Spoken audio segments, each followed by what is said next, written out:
लाडु सिंह गो बेक फरायसाफोरनि जिउखौ लानानै गेलेनायखौ बन्द खालाम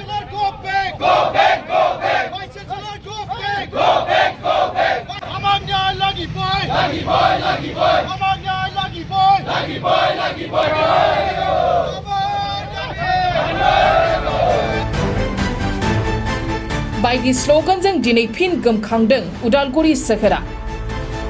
थांनाय बावैसो सान सिगांनिफ्रायनो बडलेण्डनि बिखायाव थानाय गंसेल' नायल' जाल' बडलेण्ड मुलुगसोलोंसालियाव नुजाथिबाय थानाय फरायसाफोरनि बायदि जेंनाखौ सुस्रांनांगौनि दाबिजों दुलाराय बर' फरायसा आफादा भाइस चेन्सेलर लाइस्राम लाडु सिंहखौ बिबाननिफ्राय बोख्लायनांगौनि दाबिजों गुबुन गुबुन समाव सोमावसारबोदों। बेबायदिनो दिनैबो फिन उदालगुरि जिल्ला दुलाराय बर' फरायसा आफादा लाइस्राम लाडु सिंहनि मुसुखा सावनायजों लोगोसे जिल्लानि मावखुलि लांगोनायाव 1 घन्टा गोख्रों सोमावसारो।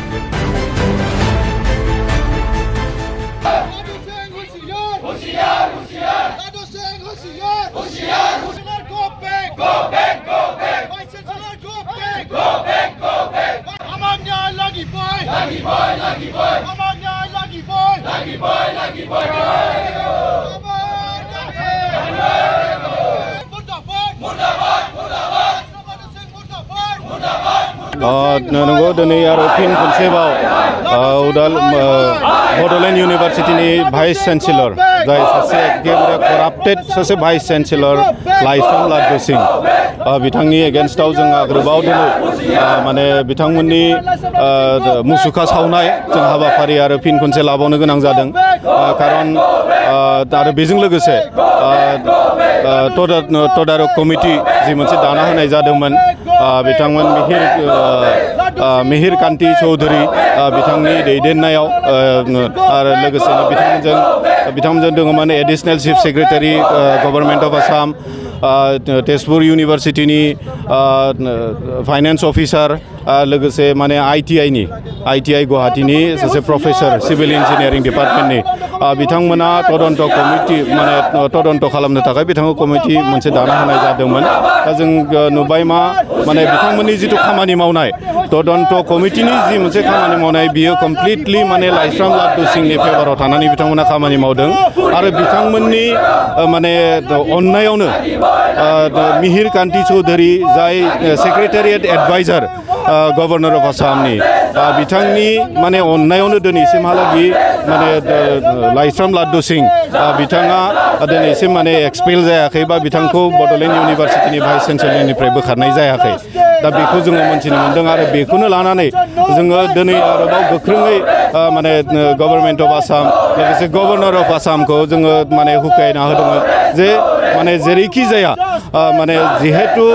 CM भिजिलेन्स कमिटिनि गेजेरजों बिथांखौ सासे दायि होननानै जों हमदां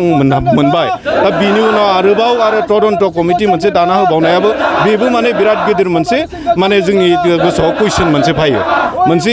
सासे CMनि माने भिजिलेन्स कमिटिया बिथांमोननि एन्टि करापसन कमिटिया बिथांखौ तदन्त खालामखांनायनि उनाव दोषि मोनखाबाय दायि मोनखाबाय आरो बिनि सायाव गोदान मोनसे आरो तदन्त कमिटि मानोबावमोन। दा जिहेतु माने बेयावहाय निश्चय गभर्नरनि हाउसआव बा बिनि अफिसाव माबा मोनसे नङा माबा मोनसे माने खिलिमिलि दोङो जायनि थाखाय दिनै लाइस्राम लाडु सिंहखौ दायि कराप्टेड होननानै मोनथिसेयावबो बिथांखौ दिनै एक्सपेल खालामनो हानाय बे गोहो बिथांमोनहा गैया। दा बिनि थाखाय जोङो गभर्नर अफ आसामखौ जोङो माने दिनैनि बे हाबाफारिनि गेजेरजों जोङो हुखियायना होदों जे फैबाय थानाय समाव गाबोन समफोरनि गेजेरावनो लाइस्राम लाडु सिंहखौ बडलेण्ड इउनिभार्सिटिनि भाइस चेन्सेलरनिफ्राय बहिष्कार खालामनो नांगौ नङाबा बिनि थाखाय आरोबाव बिनिख्रुइ बांसिन आरो माने जंगि आन्दोलनजों लानो थाखाय जोङो प्रस्तुत दुलाराय बर' फरायसा आफादा बिनि थाखाय माखासे मानि गोलाव माने समनि हाबाफारि बिथांमोना फोसावखाबाय आरो बे जिखिनि दुलाराय बर' फरायसा आफादा मिरु आफादा जिखिनि हाबाफारिखौ लाइस्राम लाडु सिंहखौ जुदि एक्सपेल खालामाबा बेखौ जुदि बहिष्कार खालामाबा जिखिनि हाबाफारिफोर रनसायदों बे गासैबो हाबाफारिखौ आखरे आखरे मावफुंनो थाखाय जों जिल्ला आफादफ्रा दिनै प्रस्तुत जानानै दङ। बिथाङाथ' इउनिभार्सिटियाव थांनानै हाबाखौ जिरायफिननानै दङ। CM भिजिलेन्सआबो दायनिगिरि होनना फोसावबाय बिथाङा दिनै चेयाराव जिरायनानै खामानि मावो निश्चय बेयावहाय माने गभर्नर हाउसाव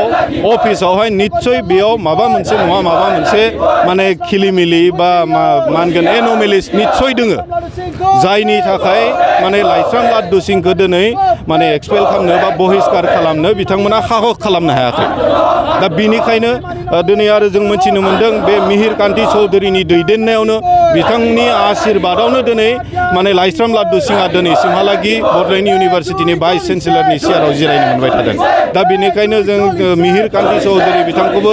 जोङो दिनैनि बे हाबाफारिनि गेजेरजों होख्रायनो हादों नोंथांनि बेबायदि माने एडामेन्सिया सोलिनाय नङा नोंथाङा बेबायदि मोनसे गोथार अनुस्थान बड'लेण्ड इउनिभारसिटि बा जिखुनु इउनिभारसिटि कलेज बा बेबायदि मोनसे गोथार अनुस्थान जेरावहाय मानसिनो गियान